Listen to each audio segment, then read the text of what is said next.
దుబాయ్‌లో వర్షం పడుతుందా అనే క్వెషన్ ఉంది. దుబాయ్‌లో ఇంత వర్షం ఎలా పడింది అనే క్వెషన్ వచ్చింది. 2 ఇయర్స్‌కి పడాల్సిన వర్షం ఒక్క రోజుల్లోనే పడింది. దీనికి గల కారణం ఏంటి? ఆర్టిఫిషియల్‌గా రెయిన్‌ని కురిపించడమే దీనికి గల కారణమా? అసలు క్లౌడ్ సీడింగ్ అంటే ఏంటి?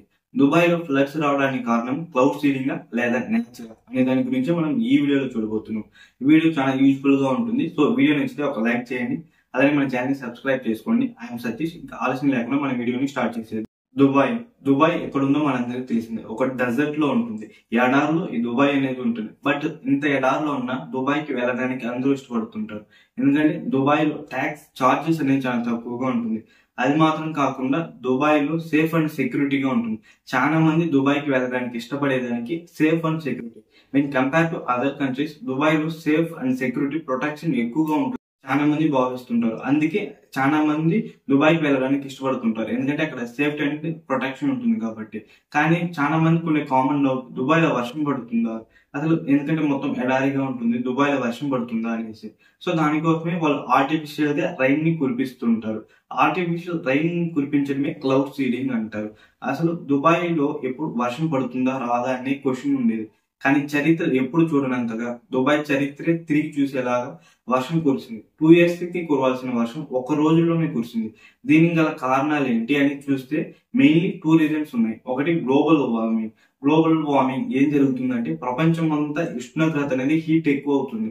మనం నార్మల్ గా చూసుకుంటే ఆర్కిటిక్ ఓషన్ ఇంకా కొన్ని ప్లేసెస్ లో చూసుకుంటే ఉండాల్సిన స్నో ఆ మంచు కూడా కరిగిపోతూ వస్తుందని ఎంతో మంది చెప్తుంటే మనం చూస్తూనే ఉన్నాం.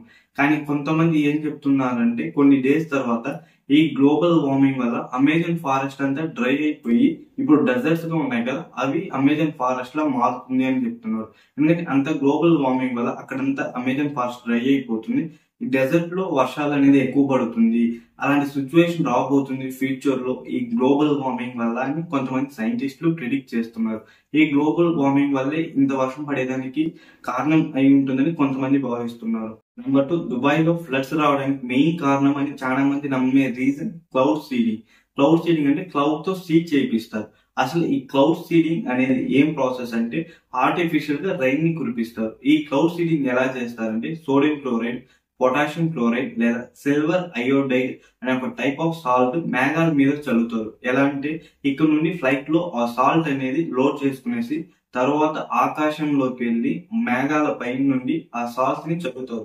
నార్మల్ గా సాల్ట్ యొక్క క్వాలిటీ ఎలా ఉంటుందంటే దాని ప్రత్యేకత వెట్ ని అబ్జర్వ్ చేసుకుంటుంది, తేమని. సో అక్కడ మేఘాల మీద చల్లిన వెంటనే ఆ సాల్ట్ ఏం చేస్తుందంటే ఆ డ్రాప్స్ ఉంటాయి కదా, ఆ డ్రాప్స్ ని అబ్జర్వ్ చేసుకుని ఒక పెద్ద డ్రాప్ గా మార్చి దాన్ని వర్షం పడేలా క్రియేట్ చేస్తుంది. అంటే రైన్ ఆర్టిఫిషియల్ గా రైన్ ని కురిపిస్తారు with the help of silver iodide or potassium chloride or sodium chloride అనే టైప్ ఆఫ్ సాల్ట్ తో క్లౌడ్ సీడింగ్ చేయించి ఆర్టిఫిషియల్ గా రైన్ కురిపిస్తున్నారు. దుబాయ్ ఇలా సంవత్సరానికి 1000 హవర్స్ క్లౌడ్ సీడింగ్ చేయిస్తారని వాళ్ళు అఫీషియల్ గానే ఒక రిపోర్ట్ ఇచ్చారు. కానీ కొంతమంది ఏం చెప్తున్నారంటే దుబాయ్ లో ఇంత ఫ్లడ్స్ వచ్చింది కదా, ఫ్లడ్స్ వచ్చే 2 డేస్ ముందు ఇలా ఒక ఫ్లైట్ పంపించారు క్లౌడ్ సీడింగ్ కి అని కొంతమంది చెప్తున్నారు. బట్ దీనికి దుబాయ్ గవర్నమెంట్ ఏం రెస్పాన్స్ అయిందంటే దుబాయ్ గవర్నమెంట్ లో ఇంత దుబాయ్ ఫ్లడ్స్ రావడానికి మెయిన్ రీజన్ క్లౌడ్ సీడింగ్ అయితే కాదు, మేము ఫ్లైట్ పంపించడం వాస్తవమే, మేము ఫ్లైట్ పంపించాము కానీ క్లౌడ్ సీడింగ్ కోసం ఫ్లైట్ పంపించలేదు. వెదర్ ఎన్విరాన్మెంట్ ఎలా ఉంది అని చూడడం కోసం మేము ఫ్లైట్ పంపించామని దుబాయ్ గవర్నమెంట్ చెప్తుంది.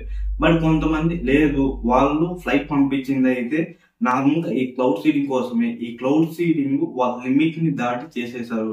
క్లౌడ్ సీడింగ్ కొంచెం లిమిట్ ఉంటుంది, ఆ లిమిట్ ని దాటేశారు. అందుకే ఇంత ఎక్కువ వర్షాలు పడింది, అందుకే ఫ్లడ్స్ వచ్చింది. దుబాయ్ లో ఇంత కారణం అవడానికి గల కారణం ఆ క్లౌడ్ సీడింగ్ ఎక్కువ అవడం అని చెప్తున్నారు. బట్ దుబాయ్ గవర్నమెంట్ అయితే నో, ఇది జస్ట్ నేచురల్ ప్రాసెస్ అంతే. గ్లోబల్ వార్మింగ్ లేదా నేచురల్ వల్ల నేచురల్ గా జరిగిన ఈ వర్షమే గాని గవర్నమెంట్ అయితే ఏం చేయలేదు. జస్ట్ ఫ్లైట్ లో ఆ ఎన్విరాన్మెంట్ ఎలా ఉంది అని చూసే కోసమే వెళ్దామని దుబాయ్ గవర్నమెంట్. దుబాయ్ ఎంత పెద్ద రిచ్ కంట్రీ మనందరికి తెలిసిందే. అక్కడ ఫుడ్ కూడా కార్లోనే డెలివరీ చేస్తారు. ఏటీఎం లో గోల్డ్ ఏటీఎంస్ ఉంటాయి. ఇలాంటి రిచ్ కంట్రీస్ మన ప్రపంచంలోని one of the most metro కూడా దుబాయ్ లో ఉంటుంది. అలాంటి మెట్రో స్టేషన్ లో కూడా మొత్తం ఫ్లడ్స్ వచ్చేసి ఉన్నాయి. దుబాయ్ రోడ్ల మీద ఫ్లడ్స్ వచ్చేస్తున్నాయి. అక్కడ ఫుడ్ కార్ లో డెలివరీ చేస్తారు. అలా ఎంత కార్లు ఉంటాయో ఆలోచించుకోండి. ఆ రోడ్ల మీద అంతా ఫ్లడ్ రావడం వల్ల ఆ కార్లు అంతా తేలుతున్నాయి. ఇలాంటి ఎన్నో ప్రమాదాలు దుబాయ్ ఫేస్ చేస్తున్నారు. బట్ ఇక్కడ నుంచి వాళ్ళు రికవర్ అవడానికి కొంచెం టైం పడుతుంది. ఎందుకంటే డ్రైనేజ్ అంతా క్లీన్ చేయాలి, ఇలాంటి ఎన్నో ప్రాబ్లమ్స్ ఉంటాయి. కానీ ఇవంతా ఒక పక్క ఉన్న దుబాయ్లో ఇంత వర్షం పడడానికి గల కారణం 2 years కి కురవాల్సిన వర్షం ఒక్క రోజులో కురిసింది. దుబాయ్ చరిత్రలోనే ఇంత వర్షం ఎప్పుడు చూడలేదు. దీనికి గల కారణం నేచర్, గ్లోబల్ వార్మింగ్ లేదా వీళ్ళు చేసిన క్లౌడ్ సీడింగ్. అసలు మీరేమనుకుంటున్నారు? గ్లోబల్ వార్మింగ్ ఎక్కువ అవడం వల్ల మనం ఫ్యూచర్ లో ఎలాంటి ప్రాబ్లం ఫేస్ చేయబోతున్నాం?